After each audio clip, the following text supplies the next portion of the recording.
Welcome back, fellow jazz bums. Today we have Caelan Cardello here. We are super excited to have him on the channel to discuss his new album with Rufus Reid, as well as some of his upcoming projects.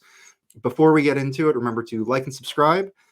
We also have the Jazz Bums Discord, so please join us there. And on Fridays, we live stream, so you can come check us out there as well. With that, I'm going to kick it over to Felipe to get us started. Thank you, Mike. Thank you, Chris. Welcome back, everyone, to the channel.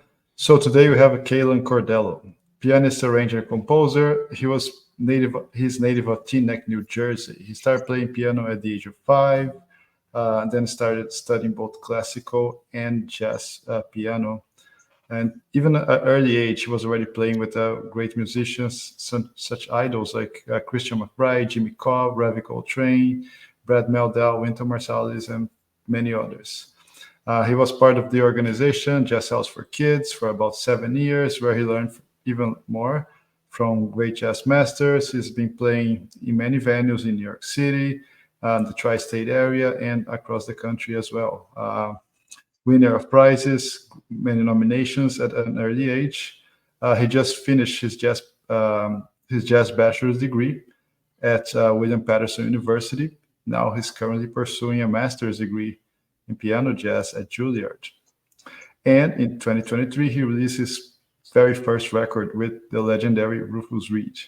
To talk about a little bit about all those things, talk about the record, himself, jazz. Welcome to the channel, Caelan Cardello. It's a pleasure to have you here. Hope we can have a great chat.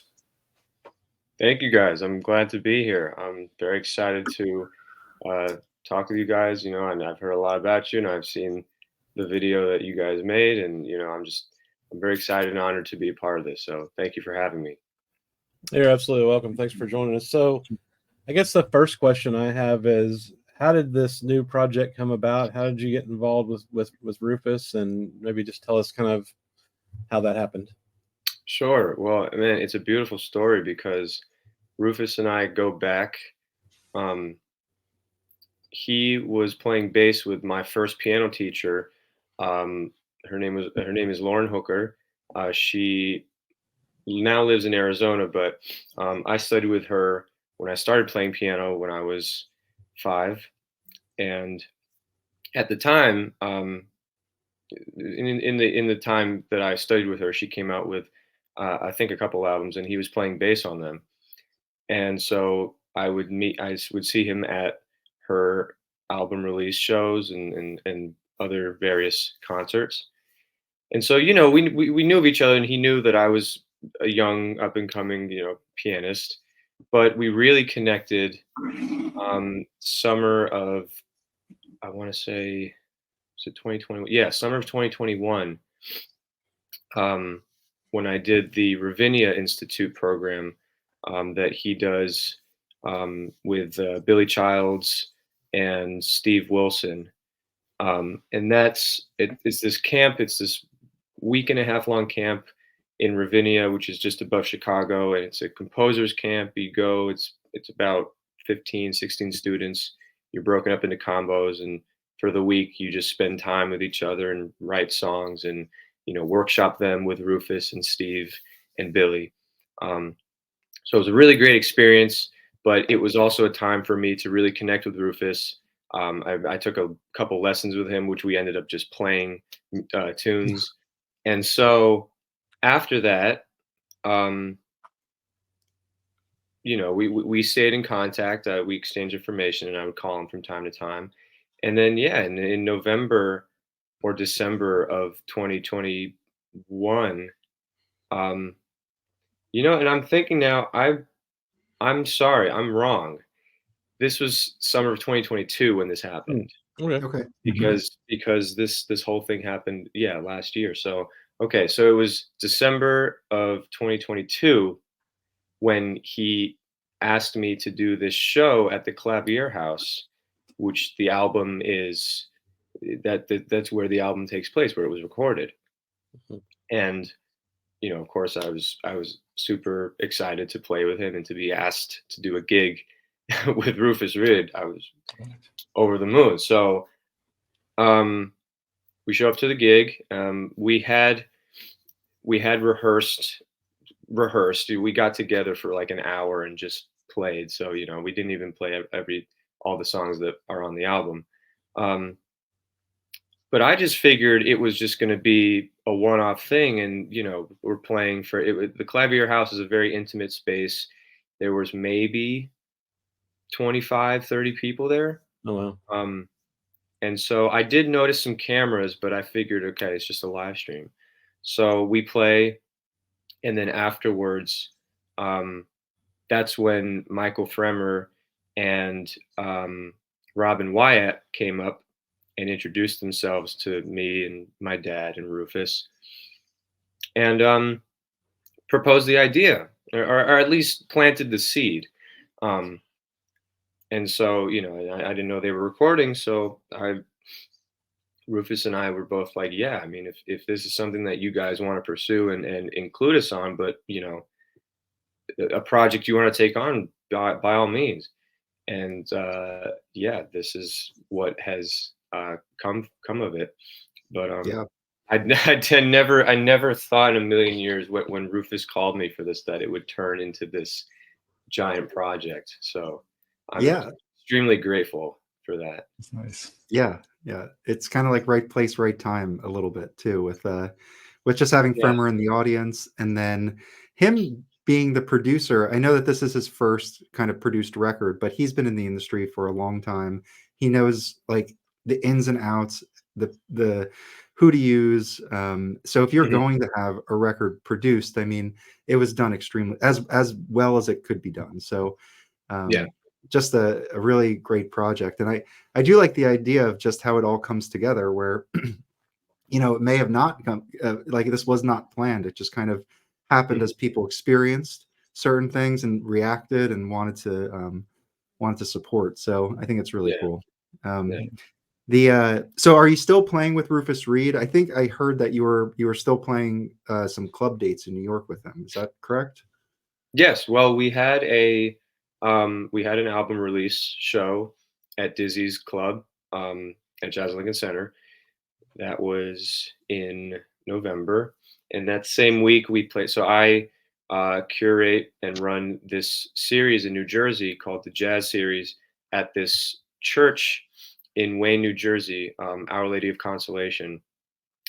It's a church that I work at, but unaffiliated to the church is the series that I run in, and the sound people there and the technicians and the priests and all of the staff members.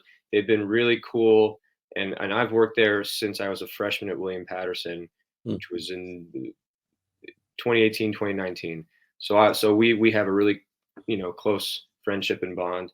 So yeah, the series it's been a work in progress, but this is the first year where we scheduled like 6 performances throughout the whole year and are getting the funding and, you know, building it up. But so Rufus and I did a show there around the same week of November when we had the show at Dizzy's. And so that was it regarding the album. But we're going to play again. We have a show at Mesro in New York. I believe it's in May, in the beginning of May.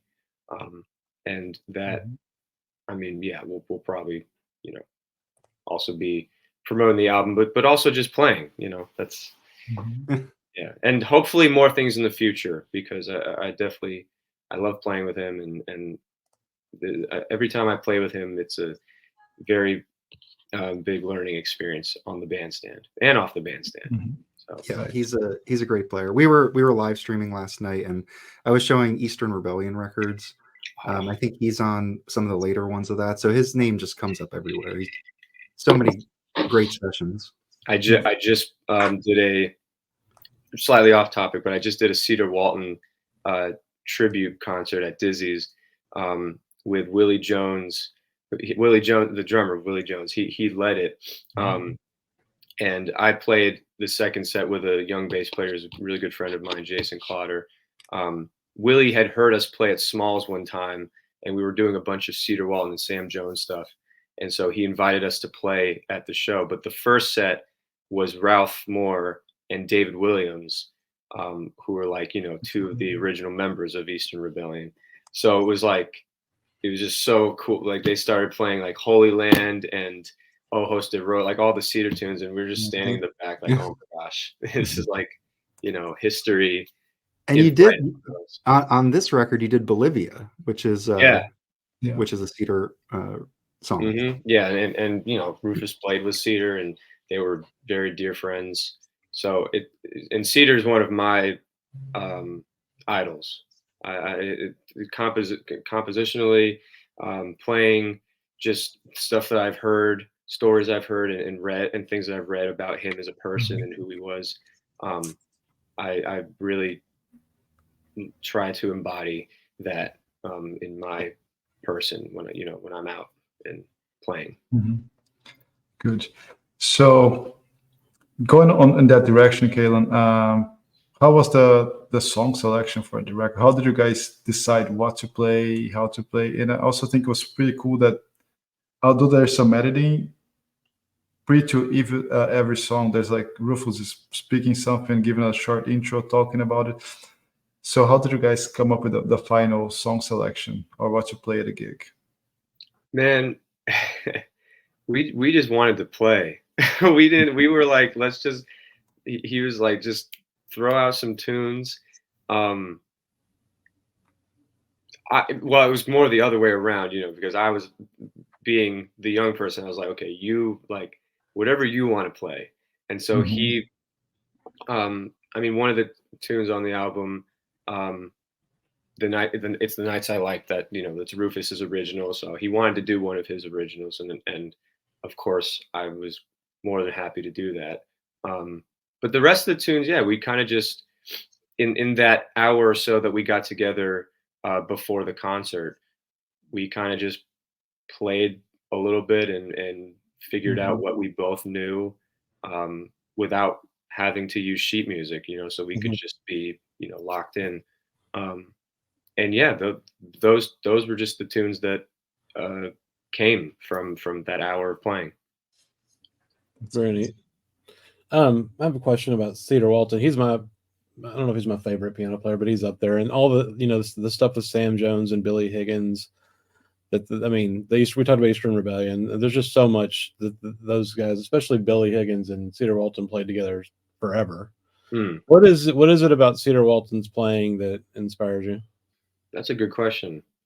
I think his fluidity of his lines and his interaction, his comping, which is a very big thing for me, because I studied. Well, we'll get to this, but I real quick, I studied with Harold Mayburn, who was very, very, like, his every lesson he was talking about comping. And it's funny because I was just going through some voice memos yesterday. I was cleaning out my computer and I found a bunch of voice memos from the lessons, and I was listening through it, and I found like this 2-minute excerpt that I edited out, and I have it. That's just him going on about piano lineage and comping, and he talks about Cedar and how all the pianists, Ahmad Jamal and Finest Newborn and all of them were going to check out Cedar, and if Cedar commented on your comping, then that was like one of like the highest praises. So his comping, his playing, really the biggest thing is his compositions. His compositions almost play themselves. It's like you learn it.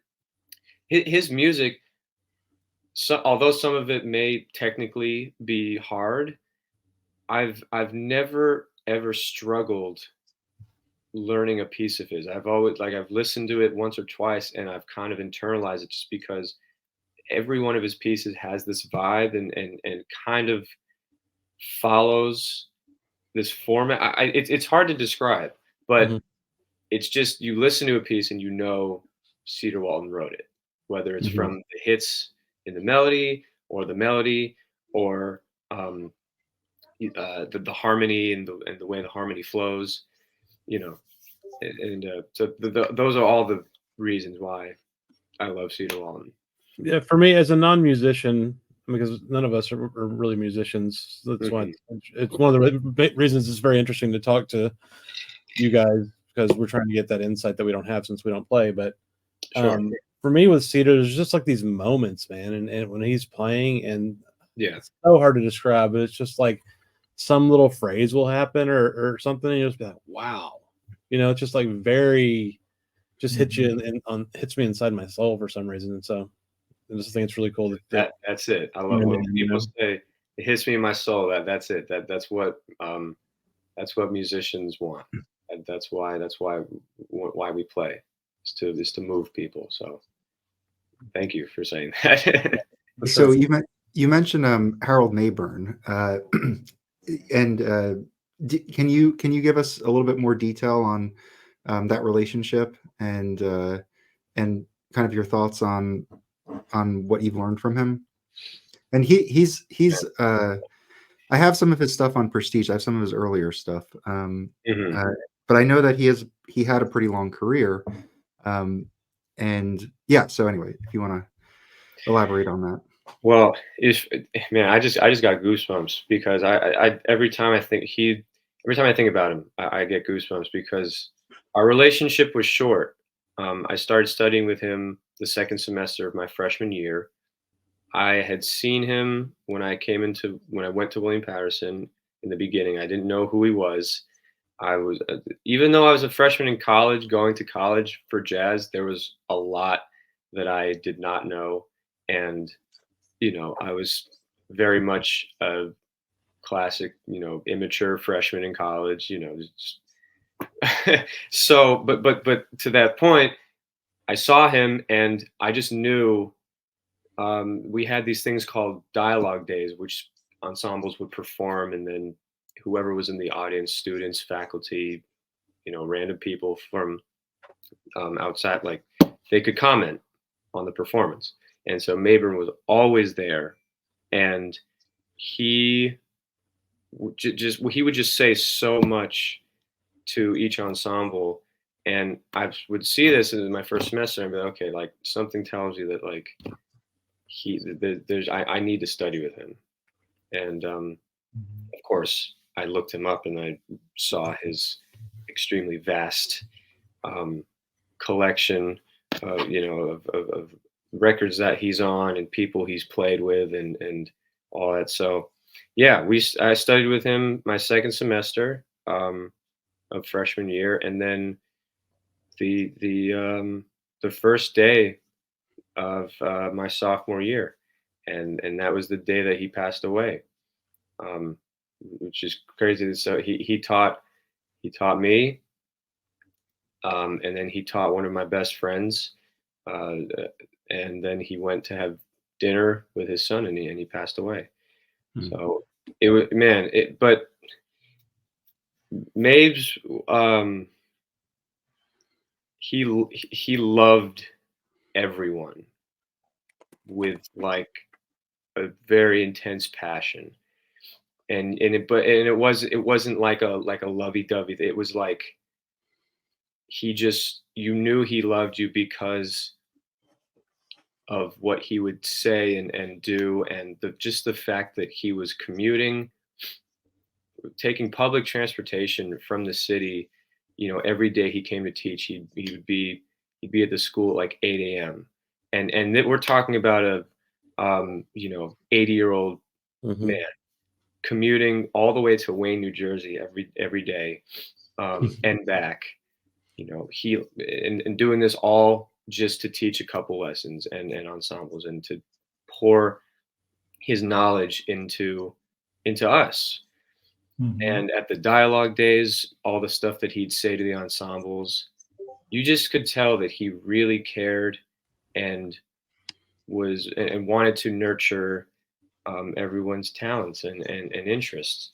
And so I just, every time I'm on the bandstand or off, I think about him and I think about how kind and generous he was always to everyone. And I really, like I said about Cedar, I try to, at my best, to carry that in myself when I'm speaking to people and when I'm playing music. You know, I every time I play a set of music, no matter where it is, even if it's a background gig, I always play a piece by Harold. You know, and he was also a fantastic composer. He wrote music. Pretty much all the music that he wrote was for close people, people close to him, or um, yeah, I think that's it actually. Like every one of his tunes is related to someone from his life. And so, you know, he has a tune that I play all the time, Edward Lee, which he wrote for Lee Morgan. Another tune called John Neely, which he wrote for a mentor of his from Chicago. You know, the list goes on and on. And so, yeah, I'm just really grateful that I got to study with him in that short period, and to soak up all the knowledge that he had to give me. Yeah, that's great. That's amazing. That sort of reminds me, right? Last year, Richard Davis was also such a dedicated professor, right, to his students at the university. But Caelan, now you mentioned talking so passionately about Harold, your experiences, and I think it comes across in your playing as well. It's very soft, melodical. It sounds very heartfelt. But you know, although you're in academia, but you don't come across as someone that's being cerebral, academic about your playing. It's very fluid. Do you think about that, or just something that just comes through? How do you see those two compartments going on? Are you're saying like how like? Yeah, you don't come across as something like technical, extremely technical, academical, cerebral, Okay. but you come across as something natural, fluid, with a good degree of emotion when you're playing. And that's what I got from the record. Okay. Is that something intentional? Do you actually think about it or not? It's just something that came across. I don't think anyone's ever asked me that before, and it's funny because so another teacher, really close friend of mine from William Patterson, is the great Bill Charlap. And one thing that he would always say to me, whether it was during juries or ensemble playing or anything, he'd say, "Caelan, you have a really natural talent."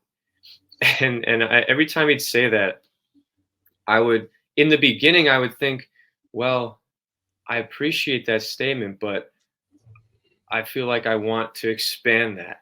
But that my opinion slowly changed because I realized, like, you know, to answer your question, I don't ever think about that. I play. I play from my heart, and I play what I feel in the moment. And I grew up listening to blues music and Motown music, and I didn't grow up really listening to jazz. But I was listening to blues, you know, which is the origin Yeah. of jazz. And just from as far back as I can remember, I've always been a fan of the blues and how it makes me feel, and how I want to portray that in my music. And I feel like that in turn kind of gave me this, I guess, natural ability to just play from the heart and from the soul, you know, without having to think about the more technical aspects of playing piano, you know. And of course, all of that is important in its own rights, you know, but I got that through studying classical and, you know, just practicing, you know.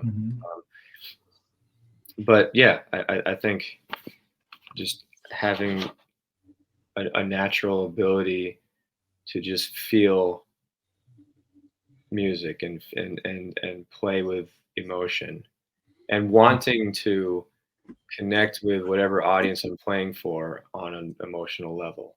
That's a big thing. I don't think that I think a lot of people are very worried about presenting their music and trying to be like, "Hey, check me out, check my new music out." I feel like a lot of musicians, they go into performing with this mindset like, I want to, you know, show off my new music, and but the intent is wrong, and it's not to connect with the audience. It's just to show off. Mm-hmm. And Harold Mayburn was all about connecting with his audience and playing from the heart. Cedar Walton was all about playing from the heart. Bill Charlap is all about playing from the heart and really connecting with his audience. And you know that from the moment the show begins to the end, and even before it begins and after it ends, because of the interactions and just how warm of a presence there is around Bill, and there was around Mayburn. And I can't speak about Cedar because I never met him, but I'm sure that was the case with him. Mhm. Well, that makes a lot of sense. I mean, I go to a lot of live concerts. We don't get a lot of jazz concerts in Texas, but like just rock shows or whatever. And you can always tell, at least I can, after the show was I being played at, kind of like as you're saying, or was there like this emotional interaction? Even if there's 20,000 people at a rock show, was there an emotional interaction between the band and the crowd? And it's just a total, if there's not that, then yeah, it was cool to hear the music, and then that's kind of all you're left with, and you forget about it. But those shows where you really feel that connection, you just keep that forever, right? Yeah, exactly. Yep. So one of the things I think is interesting, we talked to Jerome Savak a couple weeks ago, and he has a new album out, and he had a lot of duet stuff on the record. So I guess my next question for you is, what is that interaction like between like you and Rufus when it's just the two of you playing? How does that connection work? Like when you're listening to each other and reacting to each other? I'm kind of rambling, but the duet format to me seems very special. And yeah, like how do you connect with another person when you're doing that? What is that experience like?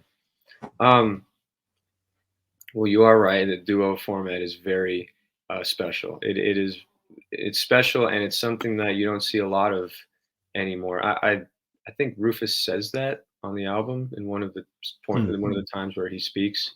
There are recordings. There's Cedar Walton playing duo with Ron Carter.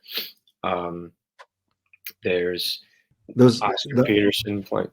There's the Archie Shepp and Horace Parlan on Steeplechase. I don't know if you've come across those. Those are excellent. I don't think I have, but I'm going to check Archie Shepp. Yeah, I'll send you a link afterwards. Please, yes, please do. Yeah, those are great. But yeah, it's a lot of the duo records are just from. You don't see duo records anymore, Mm-hmm. and so, but honestly, that wasn't my thought process. I didn't even think about that really until Rufus brought it up. I was just so excited to play with him. But yeah, playing duo is really different from any other form of ensemble because, first of all, like playing solo, you are extremely exposed, and you have to really, whatever you're playing, you just have to, aside from the obvious, like knowing the song and knowing, the form and the lyrics and all that, just to be connected with the person you're playing duo with. And so in Rufus's case, I mean, I'm so blessed to be playing with someone who has such experience as him. He made it very easy. It's like playing on clouds. And so that it was easy to follow him and to play duo with him because of I didn't feel stressed. I didn't feel anxious at all because of the foundation that he created in his playing and that day at the concert. And yeah, I mean, that also comes, like I said, from just knowing the songs and having good grounding and having fun for forgetting about all of, like this kind of relates to the question that Philippe asked me about. It's just like not worrying about any technical or anything, just forgetting all that and having fun and playing from the heart. And when you do that, that's when the best will come out. And I wanted to say before, about this, that the fact that I can't speak for Rufus, but for myself, the fact that we didn't know previous to us playing that this was going to happen, the album was going to be, turned into an album. Yeah. I think that really helped, because there's just that element that there's like a rawness to the playing, and that would not have been like if this was like, okay, we're gonna do this live concert, it's gonna be recorded, it's gonna be turned into an album, blah blah blah. Like all of that would have been, in the back of my mind, and therefore affected the playing in whatever way it does. Yeah. But because that wasn't a known thing, we just played. We played in the moment. We played for the people in that room, and that, like I said, that rawness is captured, and I that's one thing that I really enjoy about the album. You're literally hearing what Rufus and I create in the moment for whoever was sitting in that room, But now anyone can hear that, and it's like it's like they're there in the room. So that brings up an interesting kind of follow up to me. So as I said earlier, I don't get to see a lot of live jazz, right? I'm not like Mike. I can't just drive into the city and see endless jazz shows. So I really do enjoy live jazz records, especially from all the great people that have recorded live jazz records, like Ahmad Jamal and all the Bill Evans stuff, of course, right? Yeah. But I've always had in the back of my mind that same thing, like, hey, I feel like I'm getting the live jazz experience that I want to hear so much more than this is. I want to hear that more than I want to hear a recorded record that was planned out a lot of the time. But then in the back of my mind too is, how much did the fact that they knew they were being recorded and this was going to be an album change the way they were playing, Yeah.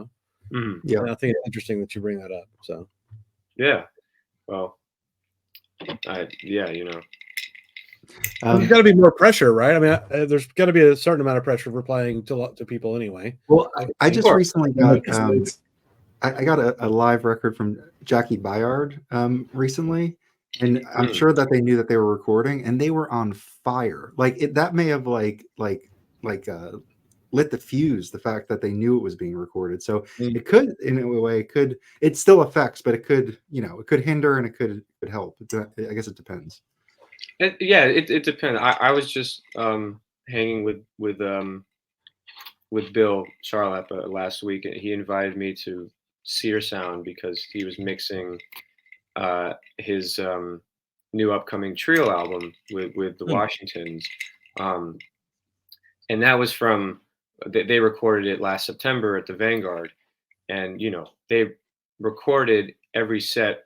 They do a 2-week run, but for one of the weeks they recorded every night, every set, and but all of the takes they ended up using, I think they have 8 or 9 tracks, and all but one was from the second set on Saturday night.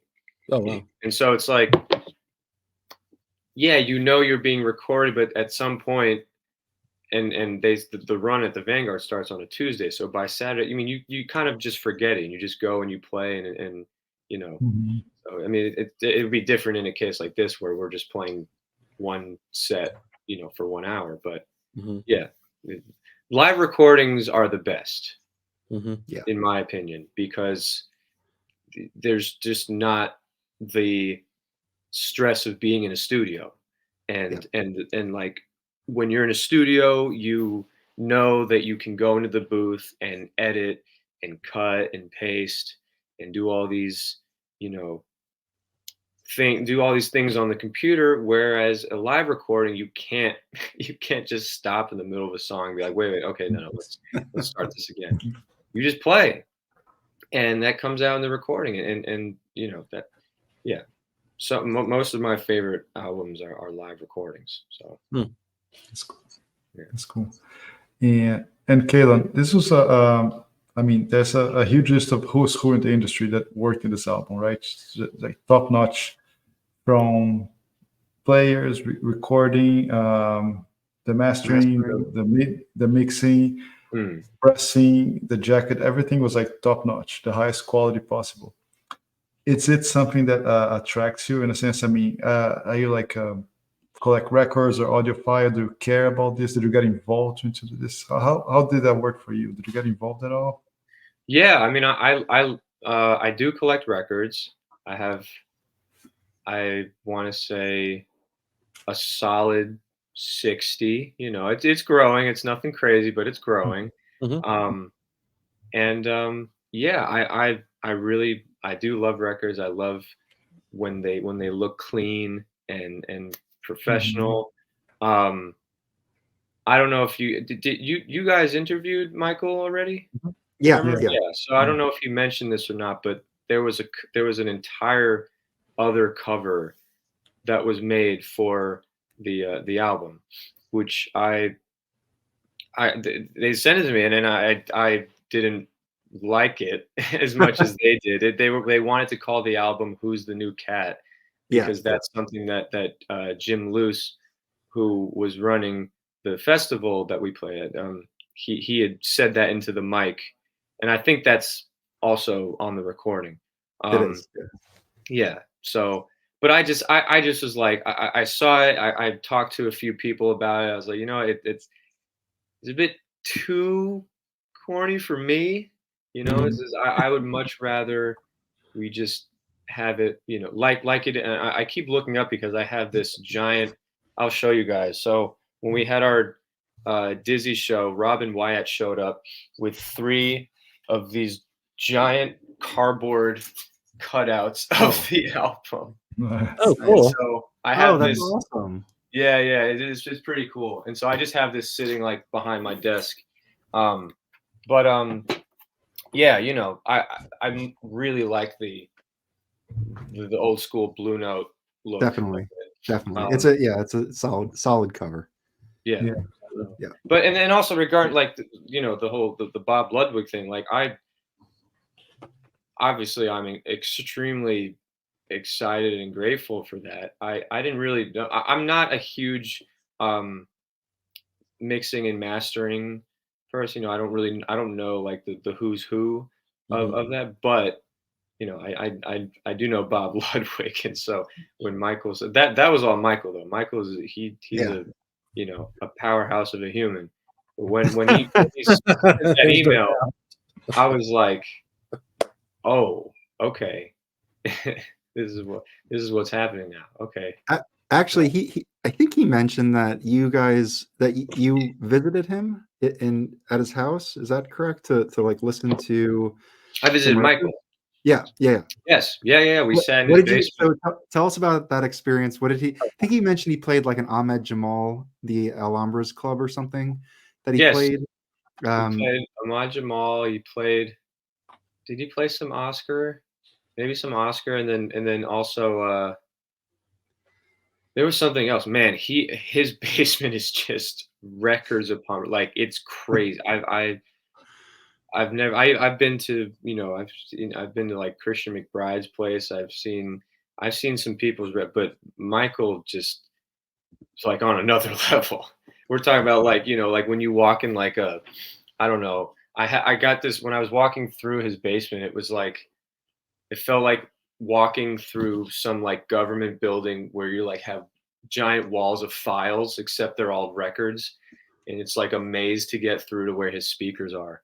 But yeah, no, I mean that was great. He has a very a great speaker setup, and we sat and listened, and Bob just did an incredible job. It really like if you close your eyes, it really does sound like you're in the room. With the panning that they did and this really small nuances. It's the same thing with Charlap's record. That when we were listening to it, the way that the way it was mixed, if you close your eyes, you can almost envision being in the vanguard with the drums being over here, the piano, the bass. It's like all really cool how that works. Do you know if his new record is it gonna be on Blue Note? Charlotte's record? Yes. Don't quote me on that, but 99% sure. Yeah, I think it said Blue Note. Yeah. Yes. No. Do quote me. Yes, it is Blue Note. I remember. Yeah. I look forward to that. It sounds exciting. we love Vanguard recordings. We did a whole episode on of recordings that have been done at the Vanguard. Oh, And one of our really good friends, Mike, he goes by Notes and Tones. He has been going there for forever. So, yeah, it's really cool. Yeah. One of the things that I was also thinking about is we talked to Jerome a couple weeks ago. His albums that he's been recording he's not doing them in booths. He's doing them all in one room. All the musicians in one room, kind of like you would be in a club. Have you recorded like that, like in a studio, or have you always kind of had the your own mix box and you're in the booth thing? As a sideman, I've recorded in the studio a bunch. I'm trying to think. Well, so at William Patterson, there's a studio in the music building that I used a lot because as students we had access to it for free, and it was it wasn't like a Sear Sound or a Van Gelder, but it was pretty nice. So for the fact that we just got to go in there and you had to schedule with one of the sound engineering majors, but I just happened to be like best friends with one of them and lived with him, so we would just go in there all the time, especially our senior year. We did our senior thesis project together, so we were in the studio all the time. So Cool. for some of that stuff, if I recorded trio, I'd have the trio in one room.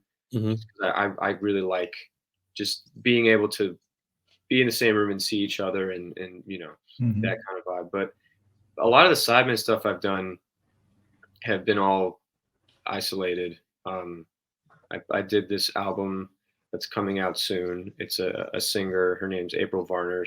I arranged all the songs on her album and played piano, and it's gonna be a really great album. It's got Reuben Rogers, Russell Malone, Dana Stevens, Benny Benack, and this young drummer, Miguel Russell, and it was produced by Ulysses Owens. And we recorded at Trading Eights, which is a studio in Paramus, and Chris Sula, who's a fantastic engineer, and he has a really nice studio in his house. And yeah, that was, I think every instrument was set up in an ISO booth. So I've kind of done both. I don't really know which I prefer. I have yet to record my own music in a professional studio, so I can't really have an opinion on that yet. Well, we'll look forward to you doing that, man. It's gonna happen soon. It's gonna happen really soon. Nice. So Caelan, now following on that, you're not taking your master's at Juilliard. You're still at a young age. You're a young guy, already quite accomplished. So I mean, I think it's fair to say that you're part of the future of jazz, right? So many other musicians, and I think we have a great generation now. Great releases, great players. Where do you see yourself in that? I mean, regarding your composition, because you're a composer, you're recording your records soon. So, how do you see this new generation of musicians? Where is jazz going to go, in your opinion? Man. Simple question. Because I feel that we look too often to the past, and we always question ourselves. Man, we should be like catching up more and seeing what's going on. And you're probably one of the ones to watch from now on. Man. I really appreciate that. At least composition-wise, yourself, what do you see yourself doing? I'm just contributing what I can and what I feel best represents me, and the music that I play, and what I stand for. I can't really say what will come of it. I hope what I hope comes of it is a larger following of people that trusts and appreciates the music I write, and hopefully it'll carry me throughout my life and in my career, and I'll be able to travel and perform for people around the world.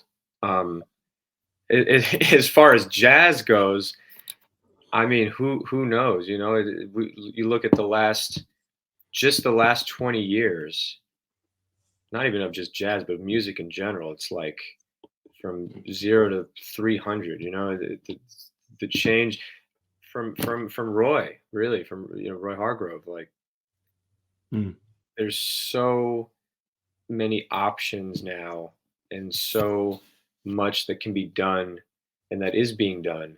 You know, you've got Robert Glasper and people like him and Corey Henry and Chris Dave and Terrence Martin. You know, you've got people like Terrence Blanchard. You know, you got, of course, Wynton and Jalk, and they're really keeping like the old school traditional stuff alive, which I love and really respect and appreciate that. I love all music.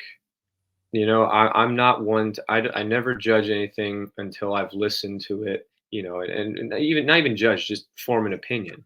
But, even if there's something that I'm not fond of, I still respect it, because every musician has to hustle for, for making a living. And so, as a jazz musician, I very much understand that. And, I mean, there's really no telling. In 10, 20 years, I hope that people are still playing, rather people still respecting the tradition and the old school stuff, but also trying to push, new, push the boundary. And I mean, I have so many friends who are already doing that. I just happen to, my compositions are kind of very swing based, just because that's what makes me happy. And that's that's what makes me happy the most when I play swing music. And swing music is like the OG dance music. And I think people forget that a lot. Is way before rock and roll, way before like guitar, and it was Dixieland, and it was jazz, and it was a big band. So that's just what resonates with me. However, I have a real deep respect for all of my colleagues who are trying to push the boundaries with their compositions and incorporating other styles of music and other genres with jazz. So I mean, I too am very interested to see where jazz will go. That is very interesting. I mean, I've noticed a lot of the new records that we buy from current artists, it doesn't have that swing to it, right? It's the drums are so different than they used to be. I don't know what it's based. It feels more hip hop based, like the beats you hear in hip hop, or the beats you hear in electronic music, even like drum and bass stuff from 20 years ago. Yeah. I love it. I mean, like that Domi and JD Beck record they put out. Have you heard it? I haven't heard it, but I mean, I've heard so much stuff, like clips on social media or on YouTube. No, they're bad. They're meaning good. Yeah, for sure. No, they're great. I like that you're going to be writing swing stuff though, because you're right. That is the original dance music. I mean, I still listen to a lot of big band stuff from the 40s. I know a lot of people don't, but some of that stuff, boy, it's just like if you turn it up loud and you just listen to it, you just can't stop from moving to it, man. It's just got that swing that just doesn't stop. So and that's exactly it. That's the point is, like, if you're playing swing music, for me, it has to be tipping, and it has to be bluesy. It has to be able to make someone want to tap their feet or get up and dance or just move some part of their body. And like, if not, then I mean, go and workshop it and figure it out. But that, like before, what I was talking about with people, some people who are performing and they're really worried about presenting their music, and they're not as committed to the connection with the audience and the connection with the roots of this music. like I said, I have a deep respect for all the stuff that is being played today, and I play some of it myself. I mean, when I'm not playing jazz, I'm I'm usually listening to my car ride playlist is like the most wild set of music. I have like EDM house music. I have rock and roll Queen, the Beatles, ABBA. I have Ray Charles. I have Michael Jackson. I'll have a little bit sprinkled like Debussy or Mozart, but it's like everything because that's what I love. But I think for some people my age who are jumping right into the stuff that like Glasper is doing, I think they haven't fully developed or studied the tradition and really incorporated blues music into their playing. I think that's a really important thing to have as a foundation before you go and I mean, because you look all the people who we look up to, who are doing it like Glasper and Roy Hargrove and all the guys that I mentioned, they all started out playing straight ahead. Yeah. Roy's first albums and the stuff he's on as a sideman, it's all swinging and it's all like hard hitting, jazz. Yeah. Same thing with Glasper, his first trio records, like they're playing, and it evolved, and that's the beautiful thing is it evolved. And that's what I wanted. Ultimately, growing up, I want to put out music now, swing, whatever, just representative of that, of the tradition. And then I want it to evolve. And I have ideas, I have, potential ways for going about that, but I want to let it naturally evolve. I like that. Which I feel like those guys let it naturally evolve, and it really worked out for them. But some people, they may be trying to force that, in my generation. So, I mean, like if you think about like all the changes that have happened in jazz, like from big band to bebop or bebop to hard bop and then up into fusion, the guys that were on the cutting edge and that really made whatever the new sound was were doing the previous thing too. Miles Davis is like the best example of that. Yeah, right? Of course, right? You don't even need to It say was like Weather Report. I mean, with Zalinol and oh yeah, right, yeah. and Wayne Shorter. I mean, yeah, Wayne Shorter, yeah. Yeah, so Wayne Shorter and Miles Davis. I was just recently listening to a Basie album, and I don't know if anybody swings harder than Basie. Would you agree with that? Yeah, it's funny. I always have this friendly argument with one of my best friends who's an alto player. He's a huge Duke Ellington fan. And obviously, I love Duke Ellington. I love the way that he writes, the way that him and Strayhorn wrote. And, just his harmony is extremely dense and beautiful. However, I don't think any band swings harder than the Basie band. Man, when you listen to Jumping at the Woodside, Every Day I Have the Blues, there's this piece, Blues in Haas Flat. Oh my God, man. The shout quote, like it's not just the fact that they swing so hard, it's like the hair on my body stands up every time when they do the shout choruses and the sound that brass section gets and the sound of the saxophone. I mean, it's so recognizable and unique. It's the Kansas City thing, right? I mean, it's like exactly. That band they were the killers, man. They were just like the murderers of everyone. They would show up like you're just gonna get thrown out the window, right? Like man, I always say like I mean, it's really hard. People are like, oh, if you could go back in time and see one band play, like that's the hardest question to ever answer. But I would love to go back in time and go to, I believe it was at the Cotton Club when Ellington and Basie both had their bands playing at each other. man, that like just being, you know, in the 40s and in the 50s, being there, that's wow, that was probably just so cool. Man. Sure. You know, another one I would have picked would have been Eckstein's band. Like when when Bebop was just forming, and everyone that was making that music was in his band basically, and you know, he basically who was fed him? him. Who do you have? I mean, he had Charlie Parker, Miles Davis, Dexter Right. Gordon. I mean, who's the piano player? And that was in the early 40s. Is it Bud Powell? No, it wasn't Bud Powell. I can't remember who it was now. I've gone blank. Oh. Okay. It may have been Bud Powell, but it was one of those guys, right? Like, yeah. Wasn't Art Tatum? No, I don't remember. Art Tatum, I don't know actually, but if that's Art Tatum, damn. Yeah. Yeah, the thing about it was Billy Eckstine was a singer, right? He was like this super successful singer. He was like a black sex symbol back in the 40s, which was super controversial, obviously, right? And right.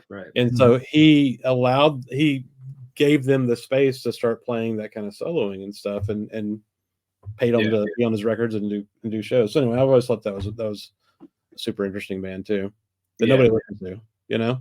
Right. I did want to ask, just out of my own curiosity, you are at Juilliard right now. Can you tell us a little bit about that experience? Also, like getting into Juilliard, I'm sure that was, you know, an experience. I don't think I would just love some insight into that. And then, is there anything in particular that you kind of went into the program looking to gain from this? Like, was there a specific kind of utility where you were like, this is going to get me to like this level or something? Or any kind of thoughts on how that is? And also, like, your peers there, like you know, fellow musicians, like, is there like how's that interaction as well? I'd just be curious to know about the culture of Juilliard too. Well, so I applied to Juilliard going out of high school for undergrad, and that was I remember I applied there, Berkeley, William Patterson, and the New School. Sorry, Eastman. I knew that I didn't want to go to New School or MSM. You know, I wanted to keep the amount of schools short, and so I didn't get in. I got waitlisted, and that was one of the best things that could have ever happened to me, because I got to go to Willie P and experience all the stuff I did there. So fast forward 4 years, I applied again when I graduated in 2022. I had applied and I got waitlisted again. And so when you apply for your master's, you're allowed to apply twice. And so I took the gap year, and then I was like, you know what, just for the heck of it, I'm going to do one more time. See, whatever happens, happens. If not, you know, it's like, it'd be fine because my career is still taking off and I'll, you know, still be doing stuff. So I did it, and clearly I got in, and they gave me, you know, a really good amount of money, which is a big reason why I'm going there, because, you know, it's not easy to pay for school. Yeah, you know, it's funny because my views and thoughts on Juilliard have changed a lot over the years. When I was in high school applying, you know, I wanted to get in to be like, yo, I got in Juilliard. You know, I'm like, I remember, it's actually funny. I'm wearing this shirt. This is a Juilliard shirt that I got in high school when I had applied there, and I remember it was in the interim process before they let you know whether you're accepted or not if you're on the wait list. And so I was like, you know, crossing my fingers that they would accept me. And so at my high school, the senior class, we had a giant picture taken of all of us wearing our shirts for the colleges we were going to. And I wore this shirt. And that was probably the reason I didn't get it. But anyway, so, you know, at that time I was like, it was for all the wrong reasons, which is another reason why I'm really glad that I went to William Patterson and that worked out. So now, at the second time when I applied and got in, you know, I'm 22 years old. I'm 23 now, but at the time I was 22. I'm already starting to play a lot in the city. I've had a gap year, which I just spent going to the city and hanging and starting to get my name out there and playing with people like Vincent Herring and Joe Farnsworth and Rufus and all that. So I wanted to go because there's a lot.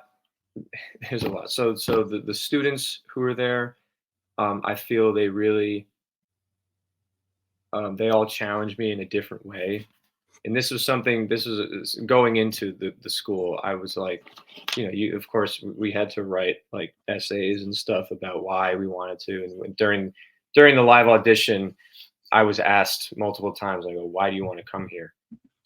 And yeah, I just wanted to experience a different level of a challenge, and kind of be put outside of my comfort zone, which I actually am because of the ensembles that you're in.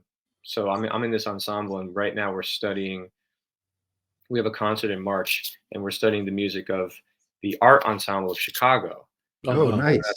Yeah, Roscoe Mitchell. you guys are familiar with, yeah. And that stuff is like real, like far out there for me at least. Oh yeah. And so yeah, right. And we knew that we were going to be doing this, I think even since the beginning of the year. And so every once in a while I put on something and I listen to it, and it's still, I've been doing this for, since they told us about it, which was in September when we started. And it's still hard to listen to it, and it's taking me a lot to try to understand. And of course I respect it. But I want to be able to at least do my part in playing it. So that's an example, So for that, like, do you have the songs that you're going to play in March? Are you working through like a bunch of material to kind of get a sense we're working through stuff. We had a couple songs that we've brought in. We just been reading a couple songs, but we don't have anything set in stone yet because we're still all.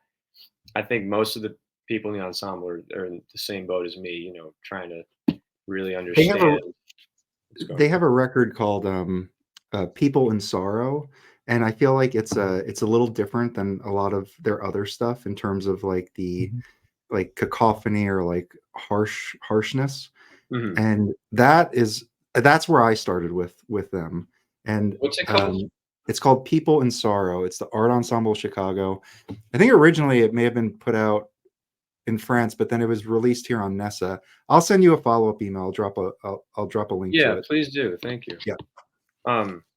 Yeah, so and our ensemble director was telling us, like, for the concert. Usually for Juilliard concerts, you have to wear a black suit, white shirt, tie. But he's like, for this concert, you guys are gonna like dress up and like do like have some face paint and stuff. And I was like, oh yeah, okay. Yeah, they do that. So there's that. That's just one example though. I've been thrown into some really good opportunities, that is another reason why I wanted to go to this school, is because, we all know with the name comes good opportunities. And, there's a direct link to Jazz Lincoln Center. Mm-hmm. And I've done a lot of work with them since, and I've gotten to know a lot of the people who are part of that organization. One of them being Greg Scholl, who's the executive director of the entire organization. He teaches this class, Jazz Business, that the master's students all have to take. And that's been one of the best classes that I've ever had in my life. I bet. Because it's like finally actually addressing something that is really, really pertains to me and like my, like a jazz musician's life in terms of, marketing, finances, booking tours, booking venues, recording, labels, contracts, copyright, all that stuff. Wow. Yeah. There's not really many classes that that I haven't taken any classes like that. So that's been a really good good thing for me. So Well, I mean, you've chosen, it's got to be one of the hardest genres to make a living in, right? yeah, I would say, which is why I was saying before, I want, things to evolve. I have other ideas for projects. I mean, I live with 2 sound engineers who constantly are having people over to record, and they're doing a lot more rap and hip hop stuff. But I've like, we all make music sometimes, and I'll play something on a keyboard for them, and then they'll use that as, and I love that. I love like just having variety in your playing. I have a good friend who you guys might know the name, Julius Rodriguez. He's a pianist. He's a pianist and a drummer. He's playing right now. He's the pianist for Kurt Elling. But his like trajectory is like pretty much like I really look up to him. He started playing drums when he was younger, and he did all the high school programs like Young Arts and Grammy Band and Next Gen, and all these like cool high school programs that all the up and coming jazz musicians want to do. And then he got into Juilliard on piano, kind of out of nowhere. People didn't know he played piano. Then he left his sophomore junior year to play keys with A$AP Rocky on a tour. And then now he's kind of like gone everywhere, and he's played with Cautious Clay, kind of a hip hop jazz fusion band. He's played with Kurt Elling. He's played with all these people. Plays with Joe Farnsworth all the time. So that's I look up to him a lot, because I love having variety. I want to play different genres. I want to play with different people. I want to play other people's music, but still having that foundation in jazz, which is the music that I love the most. Mm-hmm. Yeah, that makes a lot of sense. Great. So I know we've been going over an hour, and we want to thank you for coming on. This was super fun and enlightening. Thank you, we're guys. really looking forward to following you and the next things you're doing. Feel free to drop us a line. You're welcome back on the channel whenever you'd like. I appreciate that. Guys, any final thoughts? Just wanted to thank you, Caelan. We finally made it work. It was a great chat. We love hearing your insights, talking more about your process, the record. I think it was really insightful, very, very cool. We loved it. We certainly want to have you back when new products come out. That would be awesome. It was a lot of fun talking to you today. Thank you so much. Thank you. Thank you. Yeah, I'd echo the same thing, and I just feel like us having young artists on and somewhat helping to promote what y'all are doing is like our small way that we can try to give back to the music too that we enjoy so much. So yeah, just thanks for coming on, man. Thank you. I'd like to say thank you guys so much for supporting young artists, and for having a love for jazz and young people like myself trying to do right by that music. So really, that means a lot. So thank you guys for having me. Awesome. Yeah. Absolutely. Thank you. All right. Thanks everybody watching. Drop a comment. Let us know what you thought about this, and we'll see you next time.